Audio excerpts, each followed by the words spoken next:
Europe 1 Soir. 19h, 21h. Stéphanie Demuru. Et toujours en compagnie de mes débatteurs de la deuxième heure, Georges Fenech, Alexandre Malafaye. Messieurs, je voulais vous faire réagir sur une actualité qui est passée un petit peu inaperçue aujourd'hui, mais qui a quand même son importance, parce que Dieu sait qu'on en a parlé à l'époque. On se dirige vers un probable non-lieu dans la gestion de l'épidémie du Covid-19 par le gouvernement. L'enquête a été clôturée par la Cour de justice de la République. Aucun ministre mis en examen, c'est ce qu'a annoncé aujourd'hui Rémi Heitz, le procureur de la République. On s'en souvient, il y avait Édouard Philippe, Olivier Véran, Agnès Buzyn qui avait été d'ailleurs mise en examen. Ça vous étonne, vous, l'homme de loi, Georges Fenech ? Non, pas vraiment. Donc, aucun n'a été mis en examen. Ils avaient été entendus comme témoins assistés. Donc, ils sont aujourd'hui placés sous le statut effectivement plus favorable de témoins assistés. Donc, la CJR, la Cour de justice de la République, qui est vouée à disparaître, cette Cour de justice de la République, a estimé avoir son instruction terminée, communication au parquet général, qui va donc requérir très, très sûrement un non-lieu. Moi, par principe déjà, je me méfie toujours de la judiciarisation de la vie politique française. Vous voyez, on est quand même un des seuls pays où ça se passe comme ça. Oui. C'est-à-dire qu'on va chercher la responsabilité politique devant le juge pénal. Je pense qu'il faut faire attention à ça. C'est pour ça que vous pensez qu'elle va disparaître, cette Cour de justice de la République ? C'est vrai qu'elle a été mise en débat à de nombreuses reprises. Mais la Cour de justice de la République va disparaître, mais elle sera remplacée par la juridiction de droit commun. C'est-à-dire des juges de droit commun. Et qui risquent, on va retrouver le même problème de la judiciarisation de la vie politique. Et ça nous rappelle d'ailleurs l'affaire du sang contaminé aussi. Maintenant, on peut avoir une responsabilité sans avoir une culpabilité. Oui, responsable mais pas coupable, effectivement. Oui. C'est une responsabilité politique. Ont-ils bien agi ou mal agi ? Ça ne veut pas dire forcément qu'ils ont commis une infraction qui tombe dans le champ pénal. Et je rappelle enfin qu'il y a d'autres enquêtes très complexes qui sont toujours menées par le parquet de Paris sur de nombreuses plaintes qui visent cette fois les chefs d'administration, vous voyez, pas les personnels politiques, mais les agents d'administration.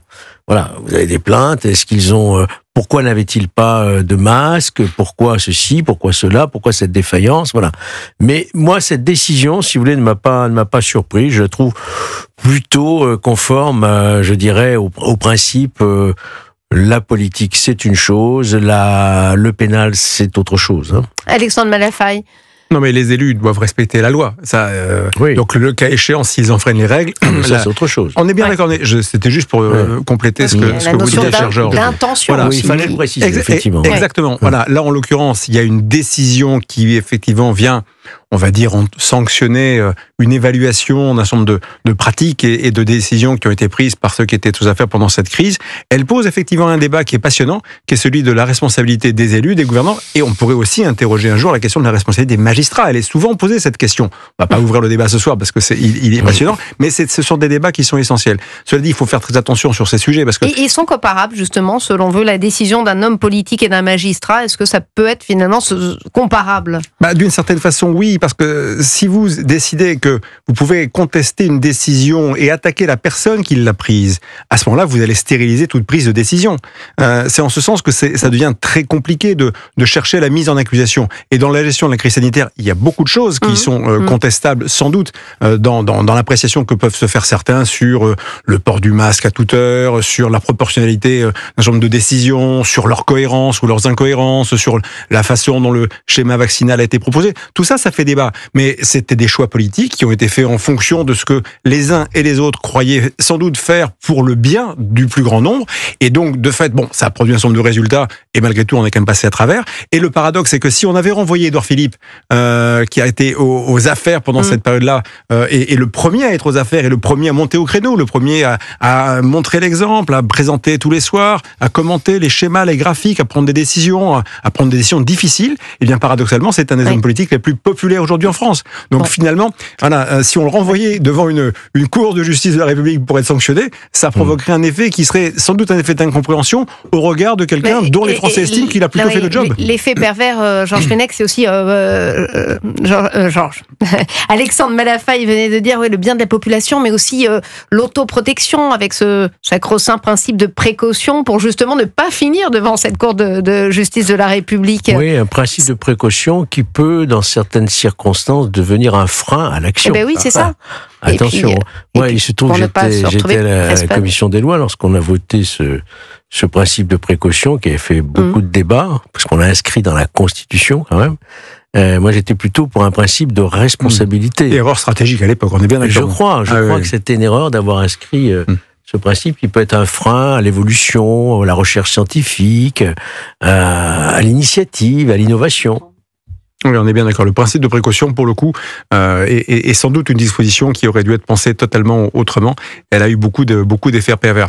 Après, pour ce qui est des hommes et des femmes politiques, gouverner, c'est difficile. D'ailleurs, c'est devenu tellement difficile que quand ils passent sous les fourches codines de la Haute Autorité pour la transparence de la vie publique, c'est devenu tellement inquisitoire que là aussi, il y a une espèce d'effet refouloir où on se dit, bon, on va d'abord être finalement, peut-être pour certains d'entre eux se disent, pas très bien payé, totalement sous les feux de la rampe, on n'est jamais à l'abri que quelque chose ressorte du passé et tout d'un coup vous êtes jeté en pâture à tout le monde. C'est vrai que voilà, la transparence absolue comme le principe de précaution absolue sont des principes qui, quand on les pousse à l'extrême, sont pervers. Je tiens quand même à préciser, pour éviter de m'être mal compris, c'est que j'estime que les politiques sont pas au-dessus des lois. Hein.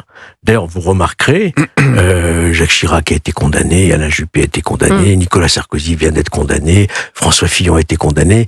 Ça veut dire que les hommes politiques, quand ils commettent une infraction personnelle, ils doivent en répondre devant la justice. Là, on est sur un autre champ, il y a des décisions à caractère politique. On pèse le pour et le contre, on peut se tromper, mais conséquences quand même parfois dramatiques. Bien on se sûr, souvient même, messieurs, dans les hôpitaux, au départ, des familles qui n'ont pas pu dire au revoir à leurs proches.